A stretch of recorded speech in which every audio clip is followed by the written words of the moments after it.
सम्मानित साथियों, नमो बुद्धाय, जय भीम। आज के अंबेडकर संदेश में आपका हार्दिक स्वागत है। आज का अंबेडकर संदेश मुख्य तौर पर हम इस बिंदु पर फोकस करेंगे जिसमें बाबा साहब हरिजन सेवक संघ को 4 सुझाव देते हैं और वो 4 सुझाव वास्तव में बहुत अहम होते हैं, बहुत महत्वपूर्ण होते हैं। हरिजन सेवक संघ महात्मा गांधी और हिंदुओं के द्वारा बनाई गई ऐसी संस्था है जो अस्पृश्यों के लिए काम करना चाहती है, अछूतों के लिए काम करना चाहती है और ये जो अनटचेबिलिटी का मामला है इसको दूर करना चाहती है। लेकिन उसकी कार्ययोजना क्या हो, वो कार्ययोजना बाबा साहब ने जो रखी है यहाँ पर, निश्चित तौर पर उसी से अस्पृश्यता को दूर किया जा सकता है, जातिवाद, शोषण, अत्याचार को दूर किया जा सकता है। लेकिन देखने वाली बात होगी कि हरिजन सेवक संघ बाबा साहब के द्वारा दिए गए सुझावों को मानती है अथवा नहीं। लेकिन उससे पहले यह जानना जरूरी है कि आखिर बाबा साहब ने वो 4 सुझाव कौन से दिए हैं। तो नंबर 1 जो हमने पिछले अंबेडकर संदेश में आपको बता दिया है, नंबर 1 है नागरिक अधिकारों को प्राप्त करने का आंदोलन होना चाहिए। आंदोलन कैसे होना चाहिए ये अंबेडकर संदेश में ऑलरेडी हम बता चुके हैं। दूसरा सुझाव बाबा साहब देते हैं कि अवसर की समानता होनी चाहिए। अवसर की समानता होनी चाहिए यानी कहने का तात्पर्य यह है, चाहे सरकारी नौकरियों में हो, राजनीति में हो या अन्य किसी भी क्षेत्र में हो, समान रूप से अवसर दिए जाने चाहिए, समान उचित प्रतिनिधित्व मिलना चाहिए हर वर्ग को। तीसरी बात बाबा साहब महत्वपूर्ण बात कहते हैं जो पिछले अंबेडकर संदेश में हमने आपको बताई है, सामाजिक मेल जोल होना चाहिए। जब तक सामाजिक मेल जोल नहीं होगा हम कैसे कह सकते हैं कि हमारे समाज से अस्पृश्यता खत्म हो गई या अस्पृश्यता नहीं हो रही है। और चौथा और महत्वपूर्ण, आज जिस अंबेडकर संदेश को आज हम प्रस्तुत कर रहे हैं इसका मुख्य बिंदु यही होने वाला है। जो चौथा सुझाव बाबा साहब ने दिया है वो है नियुक्त की जाने वाली एजेंसी, यानी कि नियुक्त की जाने वाली एजेंसी पर बहुत फोकस किया है बाबा साहब ने और बहुत महत्वपूर्ण बातें कही हैं। हम अगर ये कहें कि बाबा साहब के इस सुझाव को आरएसएस यानी कि राष्ट्रीय स्वयं सेवक संघ ने मान लिया लेकिन हरिजन सेवक संघ ने नहीं माना, जो हम आगे बताएंगे आपको किस तरह से नहीं माना, ये बात बाबा साहब स्वयं कहते हैं। यानी कल के अंबेडकर संदेश में उस पर भी डिस्कशन होगा, लेकिन आज सिर्फ इसी बात पर हम फोकस करने वाले हैं। आज का अंबेडकर संदेश नियुक्त की जाने वाली एजेंसी में कौन कौन सी बातें विशेष तौर पर हमें ध्यान रखना चाहिए, ये हरिजन सेवक संघ को ध्यान रखना चाहिए, ये सुझाव बाबा साहब देते हैं। और ये सुझाव तीसरे गोलमेज सम्मेलन में जाते समय 14 फरवरी 1933 को बाबा साहब देते हैं। स्टीमर पर बैठकर जा रहे हैं और पत्र के माध्यम से ये सुझाव प्रेषित कर रहे हैं हरिजन सेवक संघ के महामंत्री AB ठक्कर साहब को। तो सामान्य साथियों, आइए अब चौथा सुझाव बाबा साहब ने क्या दिया है इसी पर हम बात कर लेते हैं। तो आज का अंबेडकर संदेश अब शुरू होता है, जिसका पेज नंबर बाबा साहब डॉक्टर अंबेडकर संपूर्ण वाङ्मय खंड 16 का पेज नंबर 149 से 150 तक आज का अंबेडकर संदेश केंद्रित होने वाला है। नियुक्त की जाने वाली एजेंसी, तब बाबा साहब कहते हैं कि संघ को अपने कार्यक्रम का संचालन करने के लिए बड़ी संख्या में स्वयं सेवक तैयार करने होंगे। आज के डेट में अगर स्वयं सेवक की बात करें तो तुरंत आपका ध्यान आरएसएस की तरफ चला जाता है, यानी कि आरएसएस ने इस बात को, बाबा साहब की इस महत्वपूर्ण सलाह को मान लिया। सामान्य साथियों, आगे बाबा साहब लिखते हैं कि सामाजिक कार्यकर्ताओं का गठन कुछ लोगों की दृष्टि में बहुत छोटी सी बात हो सकती है। मैं इस कार्य के लिए सामाजिक कार्यकर्ताओं के संगठन के चुनाव को बहुत महत्वपूर्ण समझता हूं।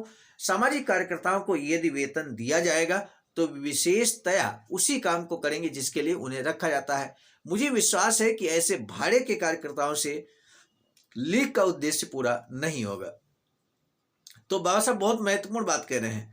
हरिजन सेवक संघ में कार्य करने वाले लोगों को यहाँ वेतन देने का प्रावधान रखा गया। पूर्व के अंबेडकर संदेश में हम बता चुके हैं कि किसको कितना वेतन दिया जाएगा, वेतन पर कितना खर्च होगा और किस तरह से वो पैसा भी हमने आपको बताया कहाँ कितना खर्च होगा, ये सारा ब्यौरा ऑलरेडी हम बता चुके हैं। तो उसी बात को दृष्टिगत रखते हुए बाबा साहब कहते हैं कि अगर आप कुछ कार्यकर्ताओं को रखेंगे और उनको वेतन देंगे तो उनको जो काम सौंपेंगे वही काम वो करेंगे, लगन के साथ या प्रेम भाव के साथ वो काम नहीं करेंगे। तो आखिर कौन करेगा वो काम, ये जानना बहुत दिलचस्प है। तब बाबा साहब एग्जाम्पल देते हैं कि जैसा कि कहते हैं कि टॉलस्टॉय ने कहा था, केवल वे जो प्रेम करते हैं वे ही सेवा कर सकते हैं। मेरे विचार से दलित वर्गों से ही लिए गए कार्यकर्ता इस कसौटी पर अधिक खरे उतरेंगे। इसलिए लीग इस प्रश्न को अपने दिमाग में रखकर निश्चय करे कि किन्हें कार्यकर्ता चुनना है।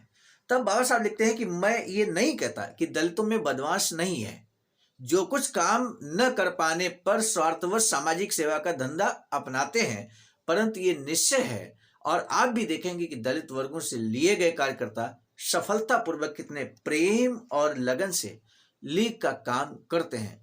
लीग को इसी की जरूरत है। दूसरी बात यह है कि कुछ संस्थाएं बिना किसी निश्चित दायरे के ऐसी समाज सेवा कर रही हैं, उनकी भी सेवाएं अस्पृश्यता निवारण लीग कुछ अनुदान देकर प्राप्त कर सकती हैं, परंतु मैं विश्वास के साथ कह सकता हूं कि भाड़े पर कार्य करने की ऐसी व्यवस्था से कोई अच्छा परिणाम निकलने वाला नहीं है।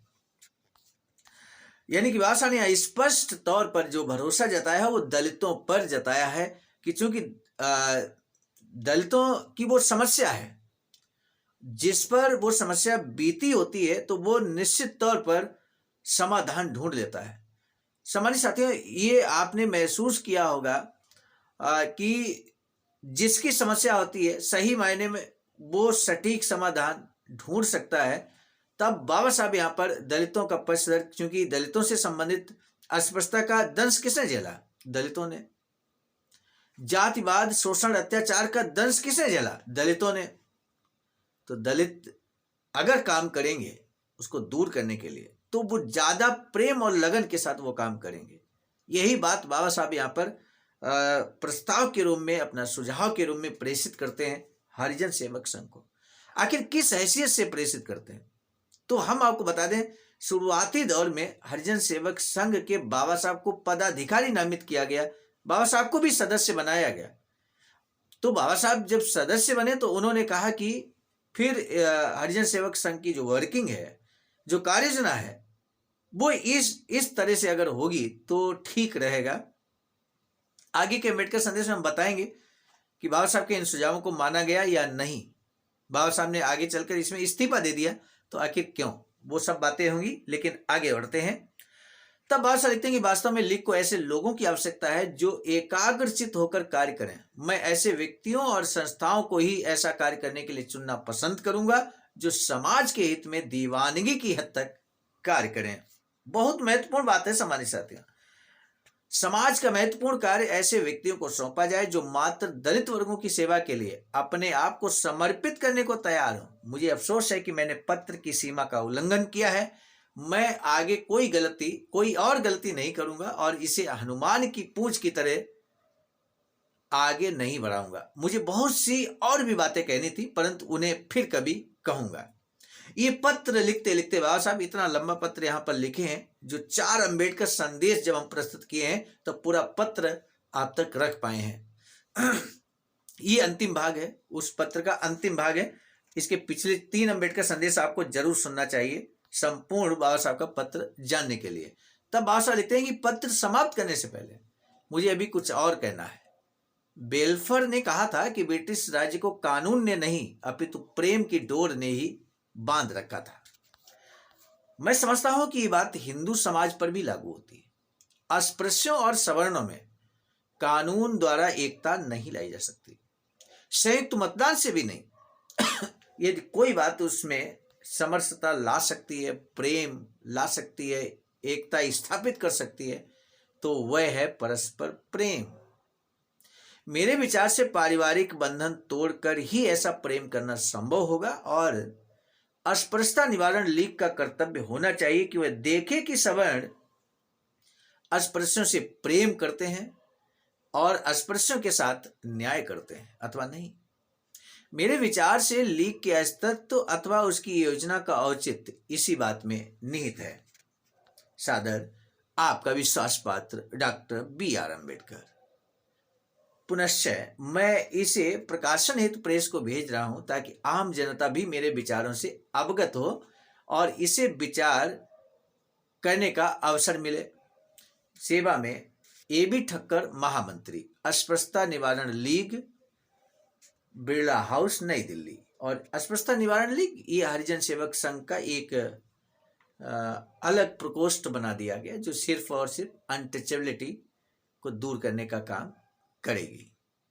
उसी के वो महामंत्री थे, ये भी ठक्कर साहब। तो सामान्य साथियों, ये रहा बाबा साहब का पत्र का अंतिम भाग, जो आज के अम्बेडकर संदेश में हमने आपके समक्ष रखा है। तो पहला प्रश्न है, कैसे सामाजिक कार्यकर्ता को चुनाव करना चाहिए। दूसरा प्रश्न है, क्यों अस्पृश्यों और सवर्णों में कानून द्वारा एकता नहीं लाई जा सकती, संयुक्त मतदान से भी नहीं। आखिर क्यों ऐसा बाबा साहब महसूस करते हैं, और आखिर अस्पृश्यों और सवर्णों में कानून द्वारा अगर एकता नहीं लाई जा सकती तो कौन सी ऐसी चीज है जिसके द्वारा उनमें एकता लाई जा सकती है। इस बात को बाबा साहब 1933 में कहते हैं। हमारे साथ 14 फरवरी 1933 का पत्र ये हमने आपके समक्ष रखा 4 भागों में, यानी कि पिछले 4 अम्बेडकर संदेश आज का मिलाकर अगर आप सुनेंगे तो पूरा पत्र क्रमशः आपको मिल जाएगा। आइए आज के अम्बेडकर संदेश को अब यहीं रोकते हैं, मिलेंगे नए डॉक्टर अम्बेडकर संदेश में। पूरी उम्मीद है, विश्वास है कि आप इस अम्बेडकर संदेश को जन जन तक पहुंचाने के लिए शेयर अवश्य करेंगे। अब दीजिए इजाजत, आप सभी को सादर नमो बुद्धाय, जय भीम।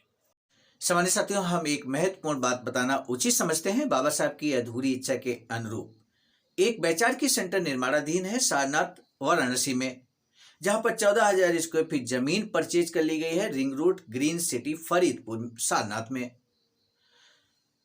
वैचारिक सेंटर के प्रशासनिक ब्लॉक का निर्माण कार्य कंप्लीट हो चुका है। शानदार बेहतरीन प्रशासनिक ब्लॉक का निर्माण पूर्ण हो चुका है। आगे अब मुख्य भवन को बनाने की बारी हम सबकी है, और इस हेतु आप दिए गए अकाउंट नंबर पर अपना अमूल्य योगदान कर सकते हैं। आज का अम्बेडकर संदेश हम लेकर उपस्थित हुए थे मिशन नायक बुद्ध मित्र मुसाफिर सर, राष्ट्रीय अध्यक्ष आवाज का नई दिल्ली की प्रेरणा में, और साथ ही साथ संकलन कथाक्रम में परम आदरणीय विजय कुमार बौद्ध जी, प्रांतीय कोषाध्यक्ष आवाज का बिहार।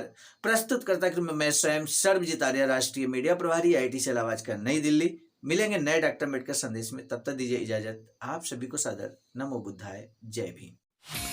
सामान्य साथियों, यदि आप हमारे इस चैनल आवाज का ऑफिशियल, जिस पर नियमित सुबह 5 बजे डॉक्टर अम्बेडकर संदेश आपको मिलता है, आप हमारे इस चैनल को सपोर्ट करना चाहते हैं तो हमारा आपसे निवेदन है कि आप हमारे इस चैनल को सब्सक्राइब कर लें, वीडियो को शेयर, लाइक, कमेंट जरूर करें।